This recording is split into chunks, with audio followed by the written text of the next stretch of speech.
Hi friends, ఈరోజు మా ఇంట్లో ఆనియన్ బజ్జీ అయితే చేస్తున్నాను అనమాట.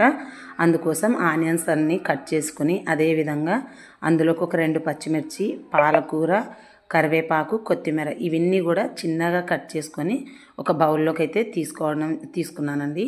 అదేవిధంగా ఇందులోకి వాము, జీలకర్ర, అదేవిధంగా తగినంత ఉప్పు, మనం ఆల్రెడీ పచ్చిమిర్చి వేసాం కాబట్టి కొంచెం కారం అండి. ఇంకొకటి ఏమంటే మనం స్పైసీగా తినాలంటే కొంచెం ఎక్కువ వేసుకోవచ్చు, కానీ పిల్లలు కదా అంత స్పైసీ తినలేరని చెప్పేసి కాస్త కారము. అదేవిధంగా మా ఆయన సాఫ్ట్గా ఉండాలా, పకోడీ టైప్ క్రిస్పీగా వద్దు బజ్జీలు అని చెప్పేసి అన్నాడనమాట, ఆనియన్ బజ్జీలు. కాబట్టి నేనైతే కాస్త వంట సోడా వేసి మొత్తం కూడా ఆ మిశ్రమాన్ని ఒకసారి మనం ఆనియన్స్లో ఉన్న వాటర్ బయటకు వచ్చేలాగా ఒకసారి అంతా కూడా కలుపుకొని ఇప్పుడు మనం తగినంత అయితే శనగపిండి అయితే వేసుకోవాలి. కాబట్టి నేను ఈ శనగపిండి అంతా కూడా వాటర్ వేయకుండా ఒక్కసారి ఈ విధంగా కలుపుకున్నానండి.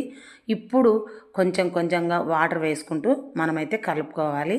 మరీ లూజ్గా కాదు, మరీ టైట్గా కాకుండా కాస్త సాఫ్ట్గా పిండి మనకి ఎప్పుడైతే మనం సాఫ్ట్గా బజ్జీలు రావాలి, ఆనియన్ బజ్జీలు అన్నప్పుడు ఈ విధంగా అయితే పిండి కలుపుకుంటే సరిపోతుందండి. కాబట్టి నేనైతే ఈ విధంగా కలుపుకొని వేడి వేడి ఆయిల్లో మనం చిన్న చిన్నగా ఆనియన్ బజ్జీలు వేసుకుంటే క్రిస్పీగా కాకుండా బయట క్రిస్పీగా అనిపిస్తాయి, లోపల సాఫ్ట్గా చాలా అంటే చాలా టేస్టీగా ఉంటాయండి. ఇంకొకటి ఏమంటే నాకు పాలకూర వేసినందుకేమో ఎక్స్ట్రా టేస్ట్ యాడ్ అయింది అనిపించింది ఈసారి అయితే.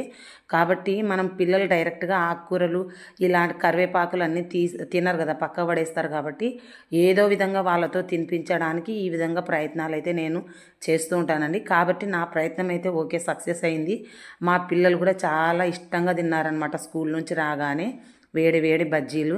ఇంకొకటి ఏమంటే మాకు టీ టైంలో చేసుకున్నాం కాబట్టి టీ టైంలో ఈ బజ్జీలు తిని తర్వాత టీ తాగితే చాలా అంటే చాలా ఫ్రెష్గా అనిపిస్తుంది. కాబట్టి ఈవినింగ్ టైంలో మేమైతే ఈ విధంగా అప్పుడప్పుడు చేసుకుంటూ ఉంటామండి. మాకైతే చాలా బాగా వచ్చాయి, టేస్ట్ కూడా అద్దరిపోయిందండి. చూడండి ఏ విధంగా వచ్చాయో. బయట ఏమో క్రిస్పీగా అనిపిస్తుంది, లోపలేమో సాఫ్ట్గా చాలా అంటే చాలా బాగున్నాయి. నచ్చితే లైక్ చేయండి, షేర్ చేయండి. Bye friends.